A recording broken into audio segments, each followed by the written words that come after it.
Hello friends, welcome back to twin talks. നമ്മുടെ തിരുവനന്തപുരത്ത് നെടുമങ്ങാട്ട് 1.5 വയസ്സുള്ളൊരു പിഞ്ചു കുഞ്ഞിനെ, ആ കുഞ്ഞിൻ്റെ രണ്ടാനച്ഛൻ എന്നാണ് മാധ്യമങ്ങൾ വിശേഷിപ്പിക്കുന്നത്. പക്ഷെ എനിക്ക് അങ്ങനെ വിശേഷിപ്പിക്കാൻ താല്പര്യമില്ല. അമ്മയുടെ കാമുകൻ, അമ്മയുടെ കാമുകൻ ഈ 1.5 വയസ്സുള്ളൊരു പിഞ്ചു കുഞ്ഞിനെ, ആ കുഞ്ഞിൻ്റെ ദേഹത്ത് 51ഓളം മുറിവുകൾ ഉണ്ടാക്കി ക്രൂരമായി കൊലപ്പെടുത്തിയിരിക്കുകയാണ്. ഇത് നടന്നിരിക്കുന്നത് നമ്മുടെ കേരളത്തിലാണ്, തിരുവനന്തപുരത്ത് നെടുമങ്ങാട്. ഇപ്പം ഈ ഒരു വാർത്ത അല്ലെങ്കിൽ ആ കുഞ്ഞിന്റെ മുഖം കണ്ണീരോടല്ലാണ്ട് ഒരാൾക്കും കാണാൻ വേണ്ടി സാധിക്കുന്നതല്ല. ഇപ്പൊ എന്നെ സംബന്ധിച്ചിടത്തോളം എൻ്റെ മകനും 1.5 വയസ്സാണ് ഉള്ളത്. അപ്പൊ എനിക്ക് ആ കുഞ്ഞിന്റെ മുഖത്ത് നോക്കുമ്പോൾ എൻ്റെ മകനെയാണ് ഓർമ്മ വരുന്നത്. അപ്പൊ നമ്മുടെ മകന് ഒരു ഉറുമ്പ് കടിച്ചാൽ ഉണ്ടാകുന്ന വേദന പോലും നമുക്ക് മനസ്സിലാക്കുക. അപ്പൊ ആ കുഞ്ഞ് വേദന കൊണ്ട് കരയുമ്പോൾ നമ്മുടെ ഉള്ളിലാണ് പിടച്ചിലുണ്ടാകുന്നത്. അപ്പൊ ഈ 1.5 വയസ്സുള്ള ആ കുഞ്ഞ് ഈ 51ഓളം മുറിവുകൾ അവന്റെ ദേഹത്തുണ്ടാകുമ്പോൾ എന്തുമാത്രം വേദന സഹിച്ചിട്ടുണ്ടെന്നും എന്തുമാത്രം കരഞ്ഞിട്ടുണ്ടെന്നുള്ള കാര്യം നമുക്ക് ഊഹിക്കാവുന്നതേ ഉള്ളൂ. അപ്പം ഈ കുഞ്ഞിന്റെ വേദന കണ്ടിട്ടും ഈ കുഞ്ഞിന്റെ കരച്ചിൽ കണ്ടിട്ടും ഈ കുഞ്ഞിനോട് വീണ്ടും ഈ ക്രൂരത തുടർന്ന അവന്റെ മനസ്സ് എന്താണെന്ന് നമുക്ക് ഊഹിക്കാൻ പോലും പറ്റുന്നതല്ല. അപ്പൊ ഞാനിപ്പം നിങ്ങൾക്ക് ഇവിടെ താഴെ കൊടുത്തിരിക്കുന്നത്, ഇപ്പൊ ഈ സ്ക്രീനിൽ നിങ്ങൾക്ക് കാണുന്നത് നമ്മുടെ കേരളത്തിലെ ചൈൽഡ് ഹെൽപ്പ് ലൈനിന്റെ നമ്പറാണ്. അപ്പൊ നിങ്ങളുടെ അറിവിലോ അല്ലെങ്കിൽ നിങ്ങളുടെ പരിചയത്തിലോ എവിടെയെങ്കിലും കുഞ്ഞുങ്ങൾക്ക് നേരെ ഇത്തരത്തിലുള്ള അക്രമങ്ങൾ അല്ലെങ്കിൽ ഇത്തരത്തിലുള്ള പീഡനങ്ങളോ മാനസികമായ ശാരീരികമായിട്ടുള്ള പീഡനങ്ങൾ കുഞ്ഞുങ്ങൾക്ക് നേരിടേണ്ടി വരുന്നതായിട്ട് നിങ്ങളുടെ അറിവിലുണ്ടെങ്കിൽ നിങ്ങൾ ഈ കാണുന്ന നമ്പറിൽ അറിയിക്കുക. ഇതുപോലൊരു അനുഭവം നമ്മുടെ കേരളത്തിൽ ഇനിയൊരു കുഞ്ഞിന് ഉണ്ടാകാൻ പാടില്ല. അവർക്ക് ഒരുപാട് ഓപ്ഷൻ ഉണ്ടായിരുന്നു. ആ കുഞ്ഞിനെ അവര് തെരുവിൽ ഉപേക്ഷിക്കുകയോ അല്ലെങ്കിൽ ഏതെങ്കിലും അനാഥാലയത്തിലാക്കുകയോ, അല്ലെങ്കിൽ ഈ കുഞ്ഞുണ്ടാകാൻ വേണ്ടിയിട്ട് വഴിപാടും നേർച്ചയൊക്കെ ആയിട്ട് കാത്തിരിക്കുന്ന ഒരുപാട് അമ്മമാരുണ്ട്. അവർക്ക് ആർക്കെങ്കിലും കൊടുക്കാമായിരുന്നു. ഈ ഒരു കുഞ്ഞിനെ ഇവര് ഈ ഈ ഈ അമ്മയുടെ കാമുകൻ എന്ന് പറയുന്ന ഈ അഷ്കർ എന്ന് പറയുന്ന വ്യക്തി ഈ കുഞ്ഞിനെ കൊന്നില്ലായിരുന്നു, അല്ലെങ്കിൽ ഈ അനാഥാലയത്തിലാക്കുകയോ എന്തെങ്കിലും ചെയ്തിരുന്നെങ്കിൽ ഒരുപക്ഷെ സമൂഹം അവരെ കുറച്ച് വിമർശിക്കുകയും കാര്യങ്ങളൊക്കെ ചെയ്തേനെ.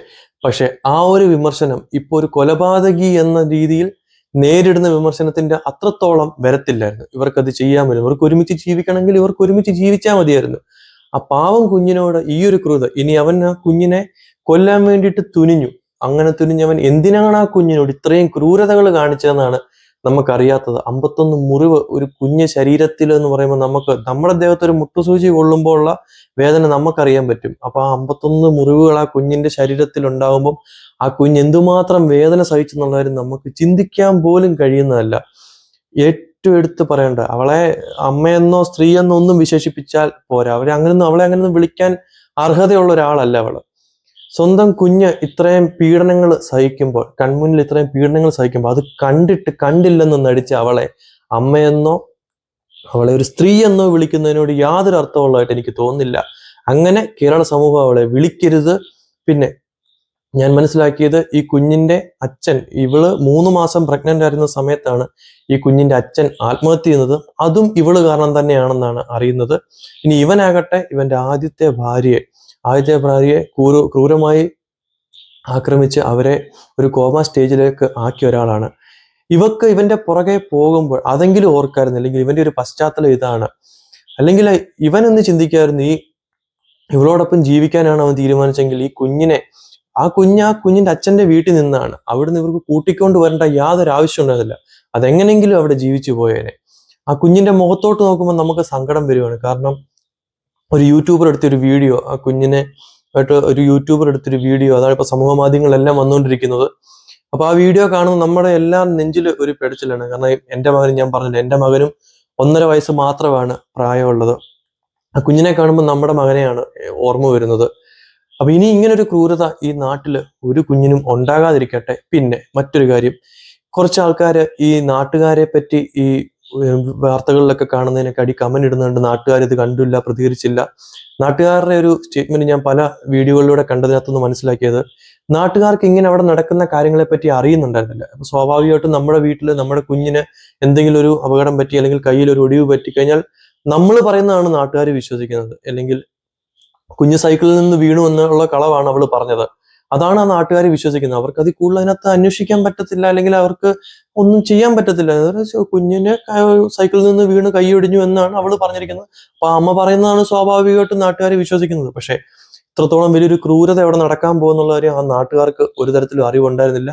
ഞാൻ മനസ്സിലാക്കിയെടുത്തോളം ആ നാട്ടുകാർ അങ്ങനെ ഒരു ക്രൂരത അവിടെ നടക്കുന്നുണ്ട് എന്ന് അറിഞ്ഞിരുന്നെങ്കിൽ ഈ കുഞ്ഞിന് ഇങ്ങനൊരു അപകടം ഒരിക്കലും സംഭവിക്കത്തില്ലായിരുന്നു. അവനെ തെളിവെടുപ്പിന് കൊണ്ടുവന്നപ്പോൾ കൈകാര്യം ചെയ്ത എല്ലാ നാട്ടുകാരോടും അവരുടെ എൻ്റെ സപ്പോർട്ട് മൊത്തം അവർക്കാണ്. കാരണം അങ്ങനെ തന്നെ വേണം ഇവനെ ചെയ്യാൻ വേണ്ടി. പോലീസ് ഇത്രയും പ്രൊട്ടക്ഷൻ ഒക്കെ കൊടുത്ത് അവനെ അവിടെ കൊണ്ടുവരുന്നു. പോലീസിന്റെ ഭാഗത്തുനിന്ന് ചിന്തിക്കുമ്പോൾ അവർക്ക് പ്രൊട്ടക്ഷൻ കൊടുത്തേ പറ്റത്തുള്ളൂ. പക്ഷെ ഇങ്ങനെയല്ല ചെയ്യേണ്ടത്. അവനെ സമൂഹത്തിന് മുന്നിലോട്ട് കൊടുക്കണം. സമൂഹം അവനെ നേരിടേണ്ട ഒരു സാഹചര്യമാണ്. ഇപ്പോഴാണ് നമ്മൾ UP പോലുള്ള സ്ഥലങ്ങളിലൊക്കെ നടക്കുന്ന കാര്യങ്ങൾ, ഇങ്ങനെയുള്ള ക്രിമിനൽസിലേക്ക് എൻകൗണ്ടറിൽ തീർക്കുന്ന കാര്യങ്ങളൊക്കെ കാണുമ്പോൾ നമ്മളും ആഗ്രഹിക്കുകയാണ് കേരളത്തിലും ഇവനെ പോലുള്ളവനെയൊക്കെ അങ്ങനെ തീർക്കട്ടെ എന്ന്. പിന്നെ ചില സോഷ്യൽ മീഡിയ പോസ്റ്റുകൾ ഞാൻ കണ്ടു, അവന്റെ ജാതിയും മതവും ഒക്കെ തേടി അവൻ അങ്ങനെ അമ്മ ഇങ്ങനെയൊക്കെ പറഞ്ഞു. എന്തിനാണ് ഇതിന്റെയൊക്കെ പുറകെ പോകുന്നത്? ഈ ഒരു പിഞ്ചു കുഞ്ഞിനെ കൊന്നവന്റെ ജാതിയും മതവും തേടി പോകേണ്ട ആവശ്യമില്ല. കാരണം അവന്റെ ജാതിയും മതവും അല്ല ഈ തെറ്റ് ചെയ്തിരിക്കുന്നത്, അവനാണ് ഈ തെറ്റ് ചെയ്തിരിക്കുന്നത്. അങ്ങനെ ഈ സാഹചര്യങ്ങൾ മുതലെടുത്തുകൊണ്ട് ഇത്തരത്തിലുള്ള പ്രചരണങ്ങൾ നടത്തുന്നവരോടാണ് പറയാനുള്ളത്, നിങ്ങൾക്ക് ഇതിനുള്ള അവസരങ്ങളൊക്കെ വേറെ വരും. നിങ്ങൾക്ക് ജാതിയും മതവും ഒക്കെ തരംതിരിച്ച് പറഞ്ഞ് പ്രതിഷേധിക്കാനും നിങ്ങൾക്ക് ഓരോ പ്രശ്നങ്ങൾ ഉണ്ടാക്കാനും അവസരങ്ങളൊക്കെ വേറെ വരും. ഈ കുഞ്ഞിന്റെ കാര്യത്തിൽ ദൈവത്തെ ഓർത്ത് ഇങ്ങനത്തെയുള്ള കാര്യങ്ങളൊന്നും നിങ്ങൾ ചെയ്യരുത്. അപ്പൊ ഞാൻ പറഞ്ഞ പോലെ നിങ്ങളുടെ അറിവിൽ ആർക്കെങ്കിലും ഇതുപോലുള്ള കുഞ്ഞുങ്ങൾ പീഡനം അനുഭവിക്കുന്ന കണ്ടു കഴിഞ്ഞാൽ ചൈൽഡ് ഹെൽപ്പ് ലൈനിൽ നിങ്ങൾ അറിയിക്കുക.